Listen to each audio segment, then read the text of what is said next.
Bismillahirrahmanirrahim. Students, Assalamu alaikum. Today we are going to discuss elastic collision in one dimension. Elastic collision का मतलब बेटा ऐसा collision है जिसमें मोमेंटम और एनर्जी दोनों ही कंजर्व हो, उसको हम कह देते हैं elastic collision in one dimension आप ये कह लें कि बेटा motion of a body along a straight line. वैसे वन डायमेंशन की डेफिनेशन हम परफेक्टली ऐसे करते हैं, motion of a body along a straight line weather the body is moving along x axis और वाई एक्सिस। कैसे बेटा, फर्ज करें आपके पास ये दो परपेंडिकुलर लाइंस हैं, अगर बॉडी ऐसे जा रही है तो बेटा ये वन डायमेंशन नहीं होगी, हालांकि ये भी स्ट्रेट लाइन है। Whether the body is moving along x axis और वाई एक्सिस, उसको हम कह देते हैं one dimension. Consider two smooth non-rotating ball of masses m1 and m2 moving initially with velocities v1 and v2 respectively as shown in figures। बेटा इसको हमने discuss करने के लिए इसका क्वेश्चन कैसे बनता है ये हम एंड पर डिस्कस करेंगे। फिलहाल यहाँ पर सिंपल सी स्टोरी है। वो कहता है हमारे पास दो बॉल्स हैं, वो बॉल्स किस तरह की हैं, स्मूथ बॉल हैं, और बेटा वो नॉन रोटेटिंग है। नॉन रोटेटिंग का मतलब एक बेटा ये है कि बॉल ऐसे जा रही है, देखिए ये रोटेट करते हुए जा रही है, ऐसे है ना, और एक बॉल ये है कि ऐसे स्ट्रेट जा रही है। अब जब बॉल ऐसे जाएगी तो बेटा इसकी एनर्जी और होगी, अगर बॉल साथ ऐसे भी जाएगी तो इसका मतलब इसकी एनर्जी जो है वो और होगी, साथ रोटेशन काइनेटिक एनर्जी भी आ जाएगी, और ये ट्रांसलेशन काइनेटिक एनर्जी है। क्योंकि हमने डिस्कस किया है elastic collision in one dimension, तो इलास्टिक कोलिजन में काइनेटिक एनर्जी कंजर्व रहती है, तो उसके लिए कंडीशन है कि बॉल जो है वो कैसे मूव करनी चाहिए, translatory motion, non rotating balls को मूव करना चाहिए, फिर उसकी काइनेटिक एनर्जी जो है वो कंजर्व हो सकती है। बल डिस्कस करते नहीं, हमारे पास आपके पास दो बॉल्स हैं, स्मूथ है, नॉन रोटेटिंग है, और एक की मैस m1 है और एक की मैस m2 है, मूव कर रही है एक ही स्ट्रेट लाइन के long with velocity v1 and v2, v4 collision. अब बेटा ऐसे मूव कर रही है कि v1 v2 से ज्यादा है। अगर v1 v2 से ज्यादा है तो सिंपल सी बात है, फिर ये एक ही स्ट्रेट लाइन के लॉन्ग जा रही है, इसलिए आपस में यहां पर टकरा देंगी। टकराने के बाद m1 की वेलोसिटी हो जाती है v1 डैश और m2 की वेलोसिटी हो जाती है v2 dash. They collide and after collision they move along the same straight line without rotation. टकराने के बाद भी वो बेटा कहता है विदाउट रोटेशन मूव कर रहे हैं। Let their velocity after the collision v1 dash and v2 dash respectively as shown in figures। Applying the law of conservation of momentum we have, ये हमें पता है कि जितना मोमेंटम, क्योंकि यहां पर उसने कहा है कि स्टार्ट में कहा है जो कोलिजन हो रहा है इलास्टिक हो रहा है, इलास्टिक कोलिजन में बेटा जितना मोमेंटम पहले होता है उतना ही मोमेंटम बाद में होता है, जितनी काइनेटिक एनर्जी पहले है उतनी एनर्जी बाद में है। तो यहां पर इसका बेटा मोमेंटम क्या बनता है, इसका मोमेंटम बनता है m1 v1 और इसका क्या बनता है m2 v2। दोनों को सम अप कर लें तो क्या बनता है आपके पास m1 v1 plus m2 v2, ये वो मोमेंटम है जो v4 कोलिजन है। और अगर इसके मोमेंटम की बात करें तो इसका मोमेंटम कितना बनता है m1 v1 डैश और इसका कितना बनता है m2 v2 डैश, और दोनों को सम अप करें तो ये बनता है टोटल मोमेंटम आफ्टर कोलिजन। तो m1 v1 plus m2 v2 which is equal to m1 v1 dash plus m2 v2 dash. आप ऐसे करेंगे m1 वाली टर्म एक साइड पर कर लें, इसको एक साइड पर लें m1 v1 minus m1 v1 dash, और इसको दूसरी साइड पर लें बेटा m2 v2 dash minus m2 v2, और इसमें से गौर करें तो m1 आप कॉमन ले सकते हैं, इसमें से m2 आप कॉमन ले सकते हैं। क्या आ गया जी आपके पास, m1 कॉमन ले लिया है और इस इक्वेशन को नाम दे दिया है इक्वेशन नंबर 1।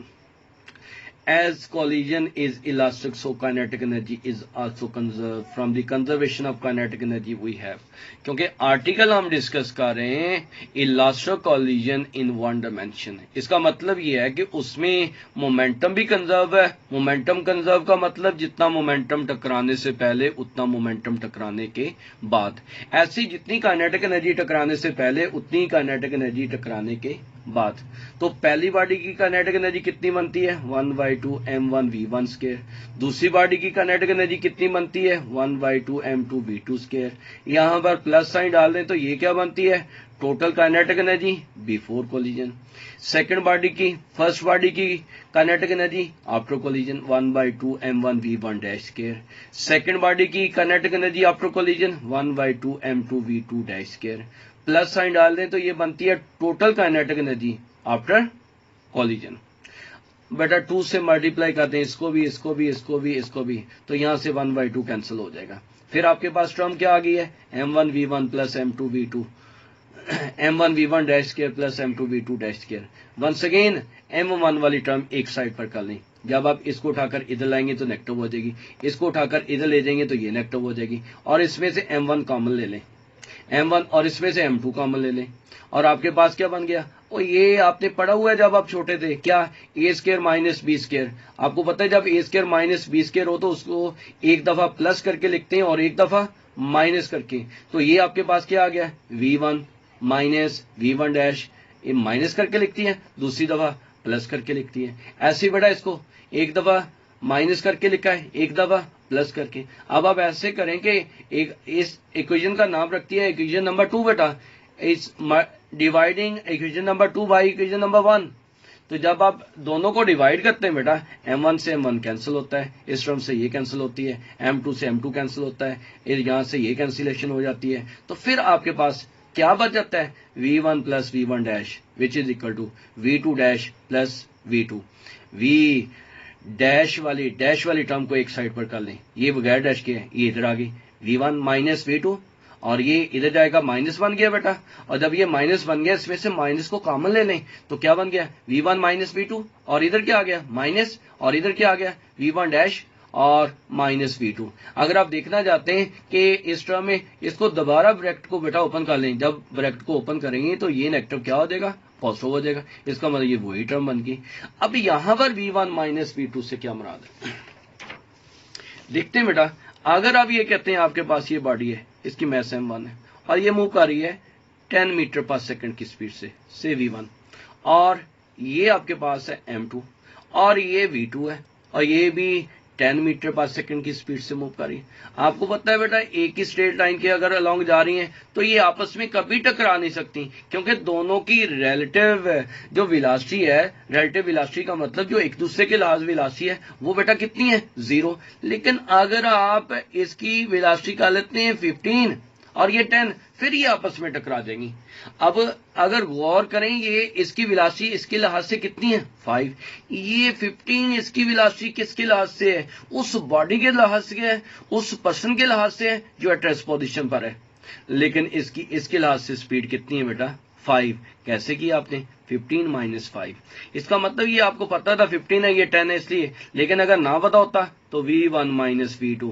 आप ये भी कह सकते हैं ये बॉडी इसकी तरफ जा रही है, ये बॉडी इसकी तरफ अप्रोच कर रही है, कितनी स्पीड से अप्रोच कर रही है, कितनी स्पीड से पहुंच रही है 5 की स्पीड से पहुंच रही है। अगर नहीं पता तो आप कहेंगे v1 माइनस v2 ये क्या कहलाएगी स्पीड ऑफ अप्रोचेस कहलाएगी, और ये v1 माइनस v2 क्या कहलाएगी स्पीड ऑफ अप्रोचेस कहलाएगी। आप ये भी कह सकते हैं velocity of first body with respect to second body, body से मुराद यहां पर बॉल है, velocity of first ball with respect to second ball before collision.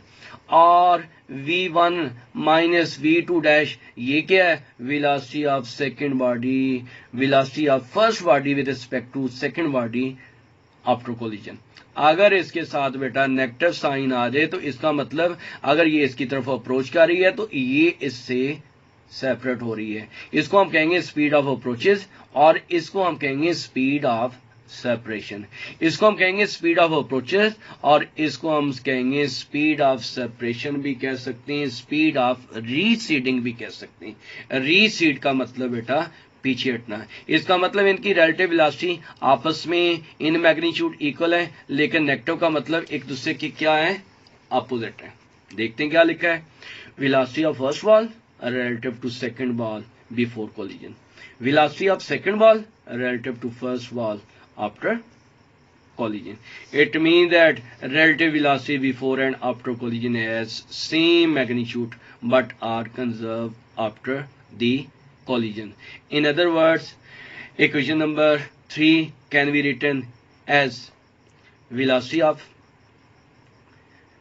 magnitude of relative velocity of approaches, इसकी बात कर रहा है बेटा, magnitude of relative velocity of approaches is equal to magnitude of relative velocity of separation भी कह सकते हैं बेटा, receding भी कह सकते हैं। अल्लाह हाफिज बेटा।